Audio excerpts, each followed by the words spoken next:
इस मूवी का नाम है इंडिपेंडेंस डे 1996। तो कहानी शुरू चांद को दिखाते हुए होती है। वहाँ पर हम एक पत्थर को देखते हैं जो उन लोगों ने लगाया था जो चांद पर सबसे पहले आए थे। उस पत्थर पर ये लिखा था कि हम पहले इंसान हैं जिन्होंने चांद पर पहला कदम रखा। तभी हम उस पत्थर पर एक साया देखते हैं जो एक बहुत बड़ी एलियन शिप का था। वो तेजी से जमीन की तरफ बढ़ रहा था। इसके बाद जमीन पर हमें एक हेड ऑफिस दिखाया जाता है जो आसमान से आने वाले दूसरे सिग्नल्स के बारे में खोज करते हैं। उन्हें बहुत ही बड़ा सिग्नल मिल रहा था।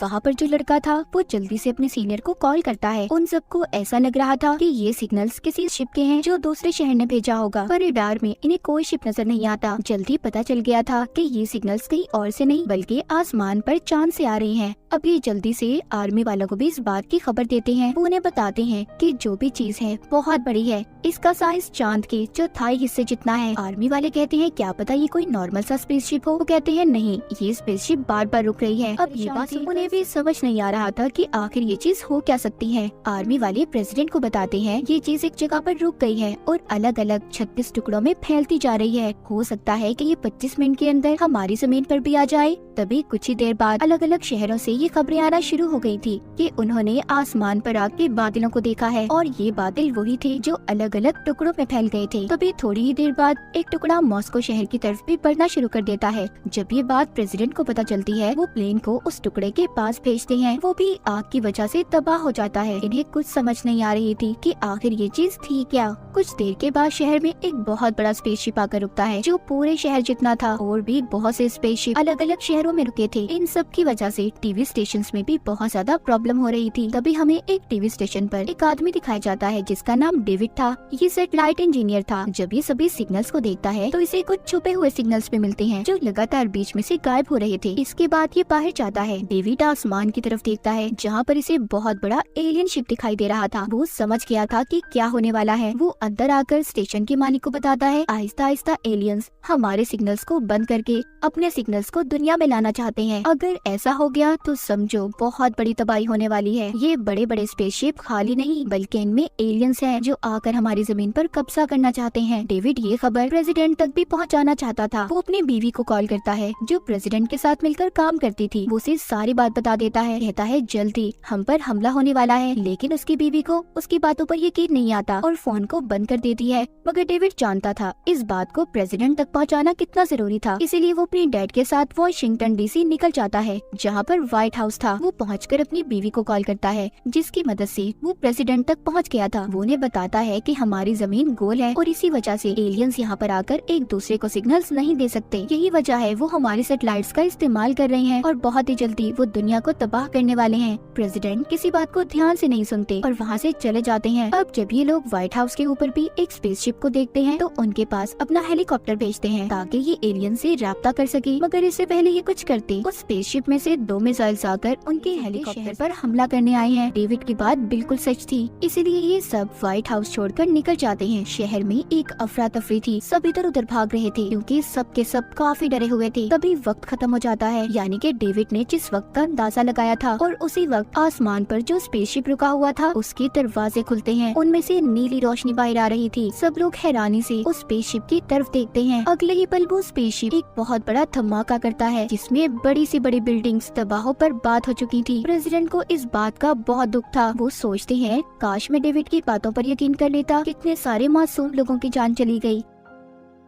दूसरी तरफ हमें एयरफोर्स दिखाई जाती है जो अब उन एलियन से बदला लेना चाहती थी, इसीलिए वो अपने फाइटर प्लेन्स को स्पेसशिप के पास भेजते हैं। इनमें एक पायलट स्टीवन भी था। जब ये सभी उस शिप पर हमला करते हैं इनके मिसाइल्स वहाँ पर जाने से पहले ही तबाह हो गई थी क्योंकि उस स्पेसशिप के बाहर एक सेफ्टी कवर हिफाजती दीवार थी जिससे कोई भी उन्हें नुकसान नहीं पहुँचा सकता था। तभी उस स्पेसशिप में से छोटे शिप बाहर आते हैं जो उन फाइटर प्लेन्स पर हमला कर रहे थे। इनके हमले में सभी प्लेन्स तबाह हो जाते हैं। स्टीवन अपने प्लेन का पैराशूट खोल देता है जिसमें वो एलियन का शिप फंसकर नीचे गिर गया था। स्टीवन जब पास जाकर देखता है तो उसमें एक एलियन था जो काफी जख्मी था। स्टीवन उसे मुक्त मुक्का मारकर बेहोश कर देता है। उधर दूसरी तरफ हमें प्रेसिडेंट को दिखाया जाता है जो बहुत परेशान थे क्योंकि अब एलियंस ने उनकी एयरफोर्स पर भी हमला कर दिया था। इसीलिए इनके लोग ये कहते हैं कि उन एलियंस पर हमें एक बहुत बड़ा हमला करना चाहिए, मगर प्रेसिडेंट ऐसा नहीं चाहते थे। वहाँ पर डेविड भी था जो कहता है हम ऐसे ही एलियंस पर हमला नहीं कर सकते, ऐसे तो हम अपना शहर खुद ही तबाह कर देंगे। इस बात पर मिनिस्टर को गुस्सा आता है, वो डेविड को जाने का कहते हैं। तभी यहाँ पर डेविड की डैड भी आ गई थी। वो सबको गुस्से से कहते हैं कि तुम्हें पहले ही इन सब के बारे में बताया गया था, तो तुमने लोगों को बचाने का इंतजाम क्यों नहीं किया? तुम जानते थे कि एलियंस का वजूद दुनिया में मौजूद है, तुमने इस बात को कैसे मजाक में लिया? और बहुत सालों पहले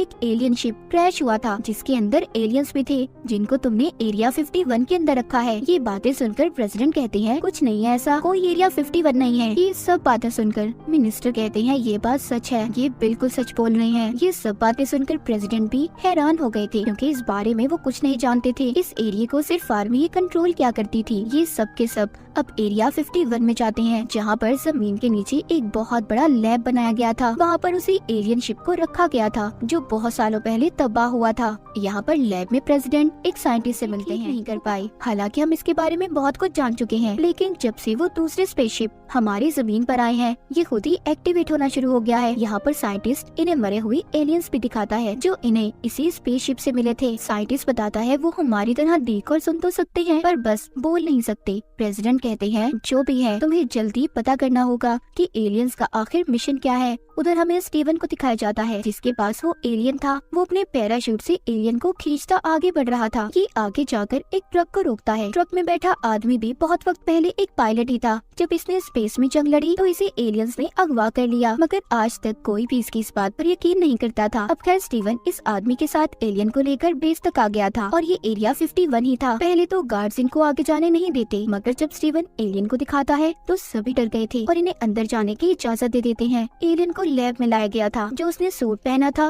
वो साइंटिस्ट खोलता है, मगर कुछ ही देर के बाद एलियन को होश आ गया था। एलियन जैसे ही साइंटिस्ट की तरफ देखता है तो उसके सिर में अजीब सा दर्द होने लगा था। इसके बाद एलियन वहाँ पर सबको मार देता है। जब प्रेसिडेंट लैब में आते हैं तो ग्लास के पास उन्हें साइंटिस्ट की लाश मिलती है जिसका गला एलियन ने पकड़ा हुआ था और वो एलियन साइंटिस्ट के गले के जरिए प्रेसिडेंट से बात करता है। कहता है कि मुझे छोड़ दो। वो एलियन से कहते हैं देखो तुम हमसे सुलह कर लो, हम दोनों एक दूसरे से बहुत कुछ सीखेंगे। पर एलियन साफ साफ मना कर देता है। वो कहता है हम सिर्फ तुम्हें मारना चाहते हैं। अब जैसा दर्द साइंटिस्ट के सिर में हुआ था वैसा ही दर्द प्रेसिडेंट के सिर में भी हो रहा था। दरअसल ये एलियन की एक ताकत थी कि कोई भी जब उनकी तरफ देखता था तो वो अपने कंट्रोल में नहीं रहता। इसीलिए प्रेसिडेंट के आदमी एलियन को वहाँ पर मार देते हैं, जिसके बाद प्रेसिडेंट ठीक हो गए थे। अब वो भी समझ जाते हैं कि एलियन आखिर उनसे चाहते क्या है। वो अपने लोगों को बताते हैं कि एलियन हमारी दुनिया पर कब्जा करने आए हैं। वो इसी तरह एक प्लेनेट से दूसरे प्लेनेट पर घूमते रहते हैं और अब हमारे प्लेनेट यानी जमीन की बारी है। अब हमारे पास उन पर हमला करने के अलावा कोई चारा नहीं,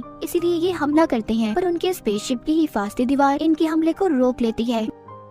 दूसरी तरफ स्टीवन अपने प्लेन को लेकर शहर की तरफ जाता है ताकि वो वहाँ पर जाकर लोगों को बीवी भी थी, मगर वो बच नहीं पाती, उसकी मौत हो गई थी। प्रेसिडेंट को इस बात का बहुत दुख होता है, वो पूरी तरह से टूट चुके थे। उधर डेविड भी शराब के नशे में बहुत गुस्से में था। उसे गुस्सा आ रहा था कि वो लोगों को बचाने के लिए कुछ नहीं कर पा रहा। यहाँ पर डेविड के डैड आते हैं और कहते हैं ये क्या कर रहे हो, ऐसे तो तुम बीमार हो जाओगे, तुम्हें सर्दी लग जाएगी। तभी ये बात सुनकर डेविड के दिमाग में आइडिया आता है। वो जल्दी से उसी लैब में जाता है जहाँ पर स्पेसशिप को रखा हुआ था। वो उस पर एक कैन रखकर ऑफिसर को कहता है कि इस पर गोली चलाओ। वो गोली चलाते हैं तो साथ ही उस स्पेसशिप के इर्द गिर्द एक हिफाजती दीवार बन गई थी। इसके बाद डेविड कंप्यूटर पर कुछ करता है और कहता है फिर से गोली चलाओ। इस बार गोली कैन को लगती है। सब बहुत खुश थे कि हिफाजती दीवार खत्म हो गई। वो डेविड से पूछते हैं कि तुमने इस हिफाजती दीवार को कैसे खत्म किया। वो कहता है कि मैंने उस स्पेसशिप के अंदर एक वायरस को इंस्टॉल किया जिससे उसकी ढाल कमजोर हो गई। डेविड कहता है हम उनकी स्पेसशिप में भी ऐसा ही करेंगे, वायरस को डाल देंगे जिससे उनकी हर स्पेसशिप की हिफाजती दीवार कमजोर हो जाएगी और यहाँ पर हम आसानी से उन पर हमला कर पाएंगे। सब पूछते हैं कि हम उनकी स्पेसशिप तक आखिर पहुँचेंगे कैसे। डेविड कहता है इसी स्पेसशिप से हम उनके बड़े स्पेसशिप में दाखिल होंगे और वहाँ पर जाकर इस वायरस को इंस्टॉल कर देंगे जो 1 मिनट के बाद काम करेगा। वो मान गए थे, पर सवाल ये था कि स्पेसशिप को चलाएगा कौन।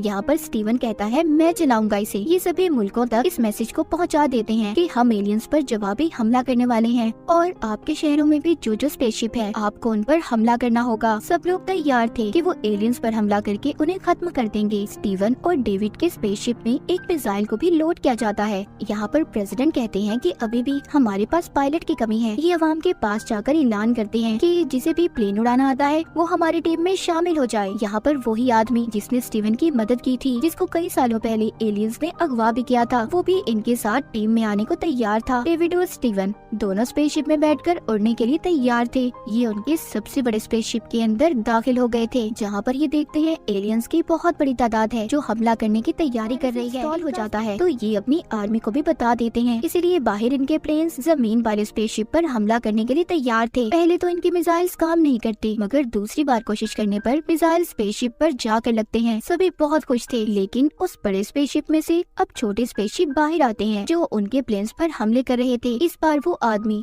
जो स्टीवन को मिला था, वो अपने प्लेन को उस बड़े स्पेसशिप के साथ टकरा देता है, जिससे बहुत बड़ा धमाका हुआ था। उधर स्टीवन और डेविड एलियन के मदरशिप पर थे, उनका शिप भी वहीं पर फंस गया था। ये दोनों अब ये फैसला करते हैं कि ये मिसाइल को यहीं पर लोड कर देंगे, चाहे इनकी जान ही क्यों न चली जाए। पर एलियंस को ये अब जिंदा नहीं छोड़ेंगे। जैसे ही मिसाइल कंट्रोल पैनल से टकराता है, इनका स्पेसशिप भी खुद ही छूट गया था। इनके पास इस मदरशिप से निकलने के लिए 30 सेकंड थे। उसका दरवाजा भी बंद होने वाला था। ये अपनी कोशिश करके उससे बाहर आ जाते हैं। जैसे ही ये बाहर निकलते हैं, उन एलियन के शिप में बहुत बड़ा धमाका होता है। जमीन पर भी जितने स्पेसशिप थे सभी को इंसानों ने खत्म कर दिया था। इसी तरह से एलियंस की हार और इंसानों की जीत हुई थी। इंसान ने अपनी जमीन को एलियन से बचा लिया था और इसी के साथ ही कहानी यहीं पर खत्म हो जाती है।